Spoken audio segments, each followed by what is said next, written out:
Hey everybody, happy Tuesday. Thanks for being here on Northern Life. We got Hunter McCullough. I'm Ryan Half. I don't know about you, Hunter. Maybe it was the 10-day cruise coming back and then being hit with daylight saving time or the end of it, and now the darkness coming on sooner in the afternoon. It's been a tough go-around these past couple weeks. Yeah, I'm a little bit out of it right now today. As a matter of fact, it was a long weekend, and with the daylight saving time, of course, and especially the dark at 4:30, 5 o'clock. What's going on? I don't like it. And the rain? And the rain. Gloomy. It's so gloomy. Gloom City. Yes, Gloom City out there. This is the metropolis of gloominess. But it's going to get better. You want to be a shining light in your Gloom City. Yeah. Welcome us into your city, please, folks. Yeah. I like that. Well, listen up, Ryan. We got a lot going on today. Today, we'll be growing our own cool nature baskets with Growing Duluth.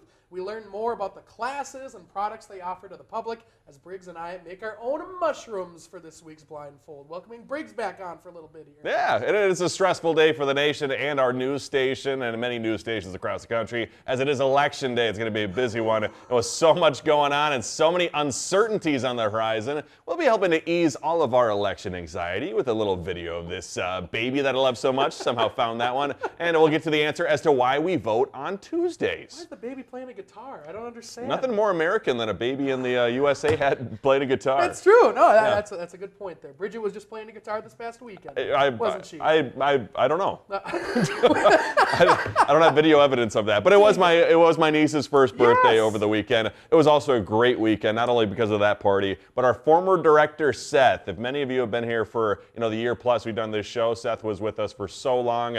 He got married over the weekend over at the Buffalo House. It was an absolutely wonderful time, and a big congrats to him and his new wife, Jacqueline. I was so bummed I couldn't be there. I had a former gig that I had to go to, which was a ton of fun as well. But how was it? Was it just a ton of fun at the wedding? It was a blast, yeah. It was a really nice setting there at the Buffalo House. They kind of have that indoor area where you got the reception, and then in the outer patio area, they have a backdrop of the forest out there. So it was really pretty, and they had bubbles to hand out and blow as they were walking down the aisle. So it was pretty cool. Well, not only was the ceremony and the reception really great, we also had a great time on the dance floor as well. So Seth on the left there pulled me in for a couple dances. Literally pulled me in with the tie. So things were pretty fun out there. The DJ was really rocking, and a lot of good tunes too. Oh, you guys got the moves! Oh my gosh! Yeah, we were, and they played Fishing in the Dark, and a couple. I don't know if it was Seth's family or Jacqueline's family.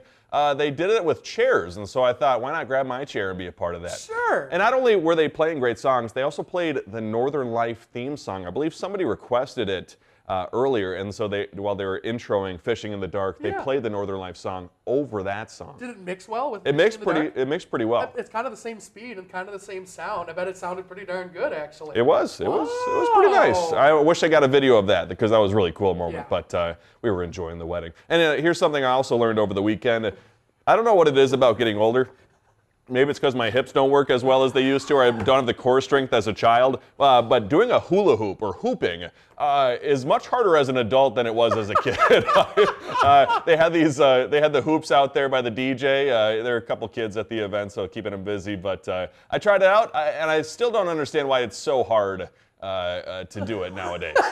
You're trying to get your feet in there a little bit. Oh my gosh, man! Oh, and then you just throw it. That did remind me as a kid was doing the spinning thing with the hula hoop, bringing it back to you. Yeah, that's so cool. I've never been able to do hula hooping, and I don't want to. Or when they do it around your neck too. Yes. Yeah. Some people are so talented they can actually do that, and I have no idea how to do that. I cannot. Nope. I cannot. As you saw, there's video evidence of that. Yes. Hunter, you kind of talked about it. You were playing in South Range, Wisconsin over the weekend, but before that, you had to get some R&R. You had to get those feet ready to dance. It looked like you and the whole family went and got a pedicure. How was that? Oh my gosh, it was my first ever pedicure, and it was first ever. First ever. Wow. And it felt really good. And I'm very ticklish when it comes to my feet. So whenever they would touch the bottom of my feet, it would just be oh my gosh, I was just laughing the entire time. But we just had a blast. I got a snowflake on one of my toes, the big toe. Wow. And they have never looked any better. My gosh, my feet are in prime condition right now, folks. Just getting ready for winter. Yeah, honestly, I highly recommend it. And me and my girlfriend are going in February down to the beach in Florida. Fun. And so I'm going to have to probably do it again before going to the beach and probably get the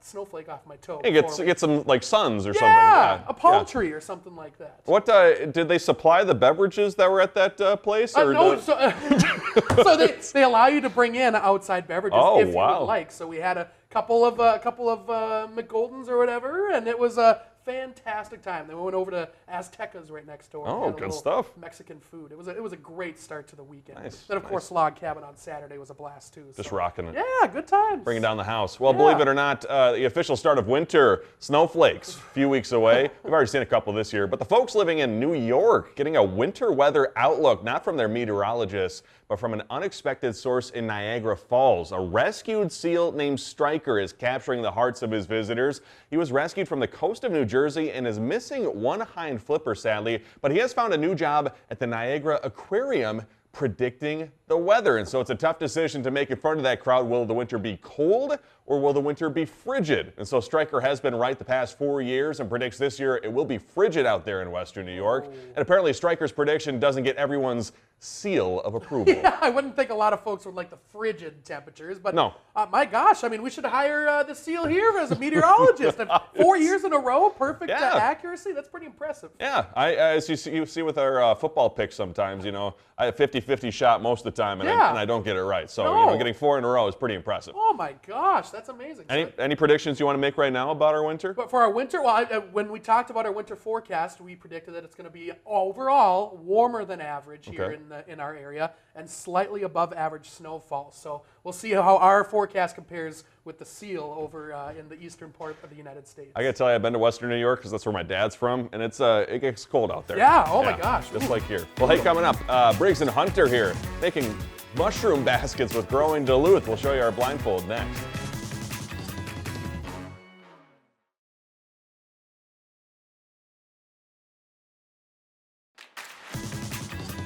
Welcome back, folks. Here in Duluth, there's a store who's here to help you grow your houseplants. Yeah, Growing Duluth has great expertise for plant enthusiasts out there, including classes like mushroom growing. So I took Hunter and Briggs there for this week's blindfold, where they got to grow their own.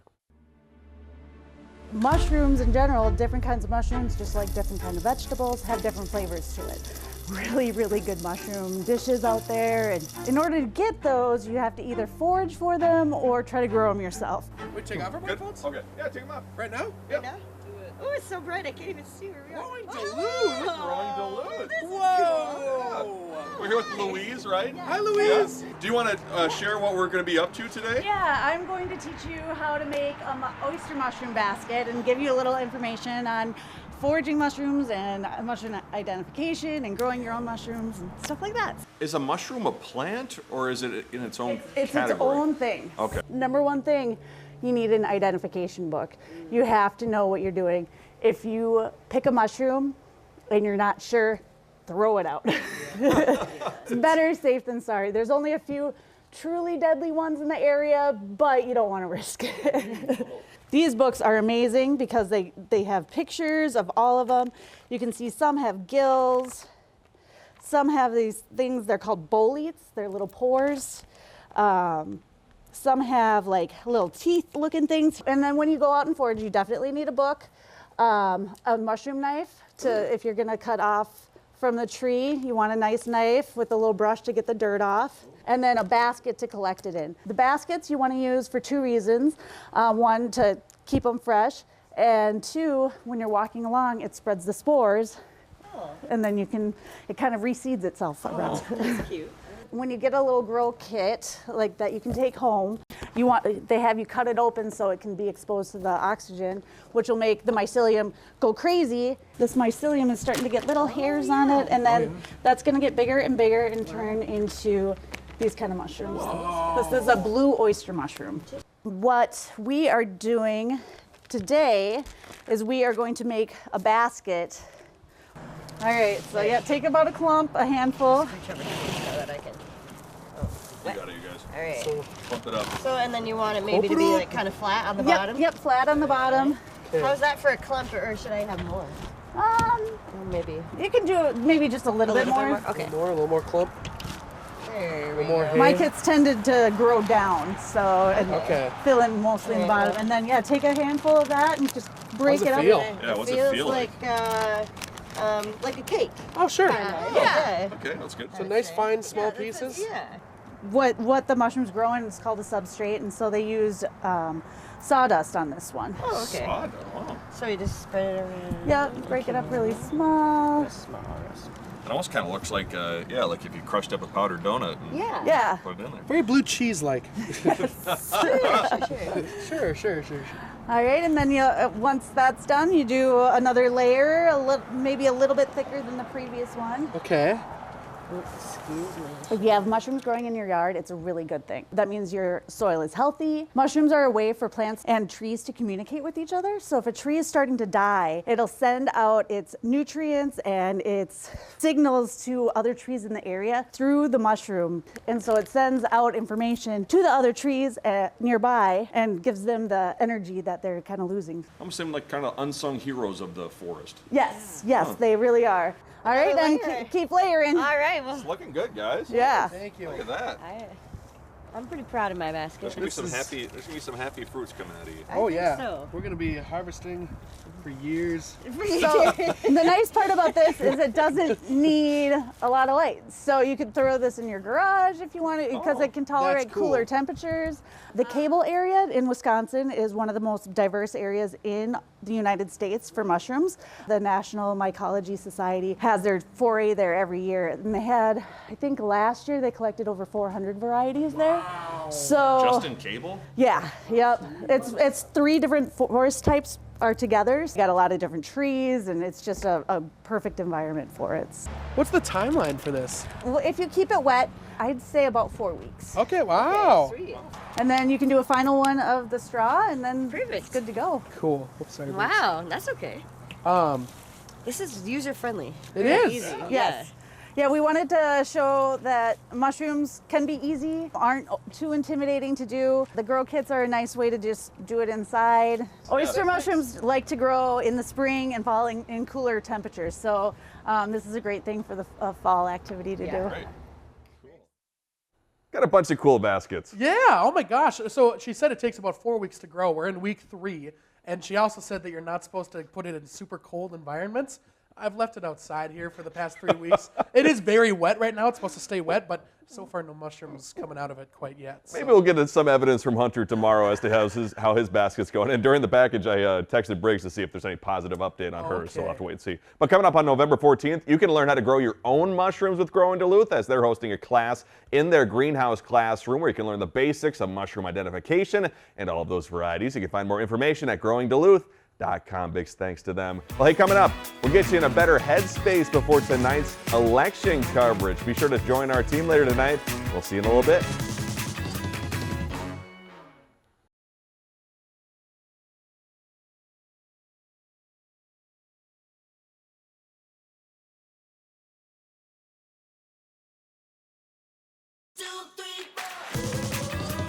Welcome back, folks. It's obviously a big night tonight with Election Day wrapping up later tonight. And if you're catching us at 12:30, you can join our teams tonight at 4, 5, and 6 for the latest previews and coverage. And then tonight at 10, be sure to join us for all the latest results. And for all of those catching us on YouTube later, you can also find the results at northernnewsnow.com. Our team very busy here today, making the best of all this stuff and trying to figure everything out and putting all the information out there as fast as we can. It is all hands on deck. You know, I'll be working tonight. I think all of our reporters are on deck. All of our anchors are on deck, besides the morning team. And then, you know, that was one of the busiest mornings I've ever had as a morning show producer back in the day, was when it was 2018, because the results come in, you know, so late at night, and then you got to make all of that for the morning. Yeah. So, you know, it's a quick turnaround for the morning folks, too. And by the way, nowadays, there's 2 producers on the morning show. They have it a lot easier on the morning show. Back in your day, you had to come in at 11:30 or 12, or probably even earlier on Election Day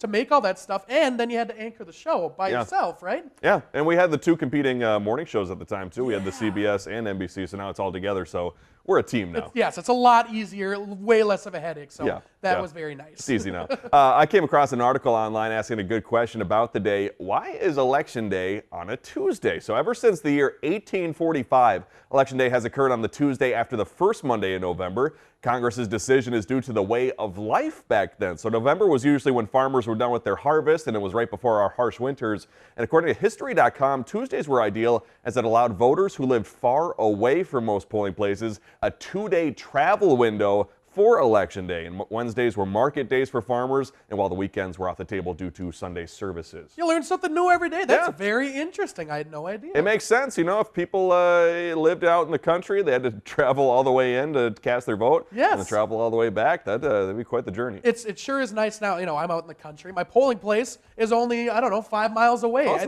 nice. There's so many different polling places to go to. They make it pretty easy to get out there and vote. Yeah, so be sure to get out and vote if you haven't yet. And after what seemed like an eternity, Election Day has arrived, and regardless who you're voting for, today will surely be stressful for everybody. And since many are approaching the day with a mix of both exhaustion and uncertainty, Boston University put together a list of healthy ways to distract yourself throughout what's promising to be a very long night and to cope with that election anxiety here. So you should get to the root of your anxiety. You should take control of what you can. You should lean into your community, the support system that you have, and also be sure to care for your mind and body. That's true. It can be very exhausting, you know, putting yourself out there and working with everybody else and trying to make everybody else happy. And you got to take time for yourself to kind of, you know, relax and work on yourself as well, or else you're going to go crazy. Yeah. You know, in the past year, I have decided to go to therapy, which I think is one of the best things I've ever done. Yeah. And one of the main things you do is try to figure out why you're feeling the way you're feeling in that certain moment. And anxiety can be one of those things. It's like, what is sparking this, and why do I feel like I'm kind of out of control of things at times? That's a very good point. You got to just like take a step back when you're having that feeling. It's like, what's going on in this situation? How can I make this, you know, a little bit better? Let's figure it out together. Very good advice. Shania, I don't know if we can skip ahead, but I thought we might just skip to the good stories on the day, finishing off with a few heartfelt and nice things to talk about to distract us from the night ahead. So a Minnesota rodeo has transformed into a therapy center for people with disabilities at Hands and Hooves at Granite Falls, Minnesota. So when the calf roping is done, people of all ages go there to get a little therapy done, which is super nice. And then next, middle school students at a school in Anchorage, Alaska, taking steps to help those who are experiencing homelessness, as the students have designed and built a tiny home to learn about real-world problems and solutions. So a couple of good things as we get ready to end our election day here. Yes, a lot of good in the world still, for sure. A lot of good stuff. We'll look at tomorrow's show when we come back.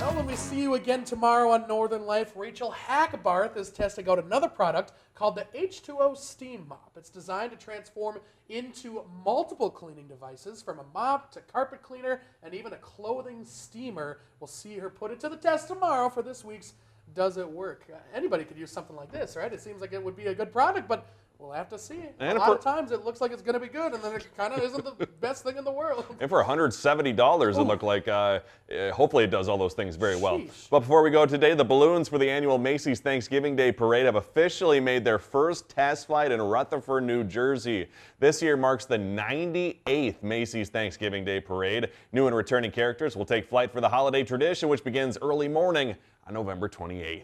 Wouldn't it be cool to hold one of those ropes? I feel like that's a lot of pressure, but cool. I'm a big fan of the Boss Baby one. The Boss Baby and whenever Pikachu 2 makes an appearance. So those are some of my favorite parts. Or Woody Woodpecker. I don't know if he's still in there, but yeah, that's one of my favorites too. It's going to be a lot of fun. It's like amazing too that Thanksgiving parade's coming up and the Christmas City of the North parade's coming up too. Yeah, it's time is flying. Been busy. We're flying by. Of course, be sure to tune in tonight at 10 here on Northern News Now for the latest results after a busy election day today. We love you all. We'll see you tomorrow. Have a great night. Find some time to throw a line, or just head outside to unwind. That's the life in the great North Woods. Hike or bike, whatever you like. Get out in the day, enjoy the night. Yeah, we got the life in the great North Woods. Yeah, we got the life in the great North Woods. Yeah, this is Northern Life.